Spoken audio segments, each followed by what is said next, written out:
Irmãos e pais, ouçam agora a minha defesa. Quando ouviram que lhes falava em aramaico, ficaram em absoluto silêncio. Então Paulo disse: Sou judeu, nascido em Tarso da Cilícia, mas criado nesta cidade. Fui instruído rigorosamente por Gamaliel na lei de nossos antepassados, sendo tão zeloso por Deus quanto qualquer de vocês hoje. Persegui os seguidores deste caminho até a morte, prendendo tanto homens como mulheres e lançando-os na prisão, como o podem testemunhar o sumo sacerdote e todo o sinédrio. Dele cheguei a obter cartas para seus irmãos em Damasco e fui até lá, a fim de trazer essas pessoas a Jerusalém como prisioneiras para serem punidas. Por volta do meio-dia, eu me aproximava de Damasco, quando de repente uma forte luz vinda do céu brilhou ao meu redor. Caí por terra e ouvi uma voz que me dizia: Saulo, Saulo, por que você está me perseguindo? Então eu perguntei: Quem és tu, Senhor? E ele respondeu: Eu sou Jesus, o Nazareno, a quem você persegue. Os que me acompanhavam viram a luz, mas não entenderam a voz daquele que falava comigo. Assim eu perguntei: Que devo fazer, Senhor? Disse o Senhor: Levante-se, entre em Damasco, onde lhe será dito o que você deve dizer. Os que estavam comigo me levaram pela mão até Damasco, porque o resplendor da luz me deixara cego. Um homem chamado Ananias, fiel seguidor da lei e muito respeitado por todos os judeus que ali viviam, veio ver-me e, pondo-se junto a mim, disse: Irmão Saulo, recupere a visão. Naquele mesmo instante eu pude vê-lo. Então ele disse: O Deus dos nossos antepassados o escolheu para conhecer a sua vontade, ver o justo e ouvir as palavras de sua boca.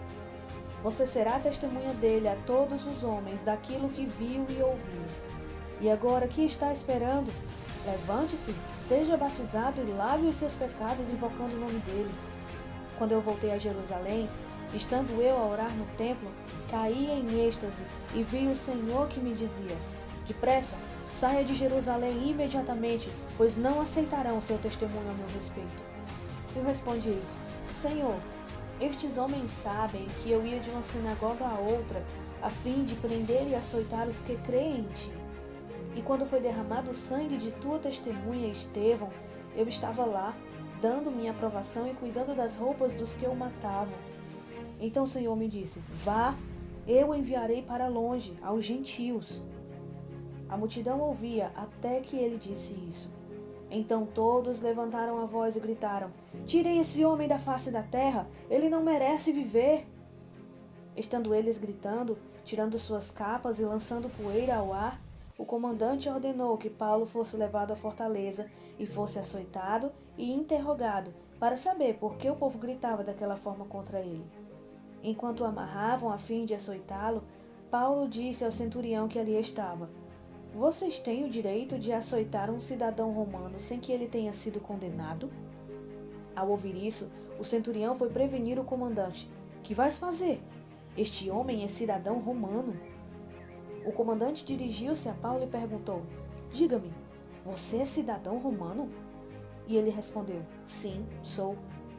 Então o comandante disse: Eu precisei pagar um elevado preço por minha cidadania. Respondeu Paulo: Eu a tenho por direito de nascimento. Os que iam interrogá-lo retiraram-se imediatamente. O próprio comandante ficou alarmado ao saber que havia prendido um cidadão romano. No dia seguinte, visto que o comandante queria descobrir exatamente por que Paulo estava sendo acusado pelos judeus, libertou-o e ordenou que se reunissem os chefes dos sacerdotes e todo o sinédrio. Então, trazendo Paulo, apresentou-o a eles.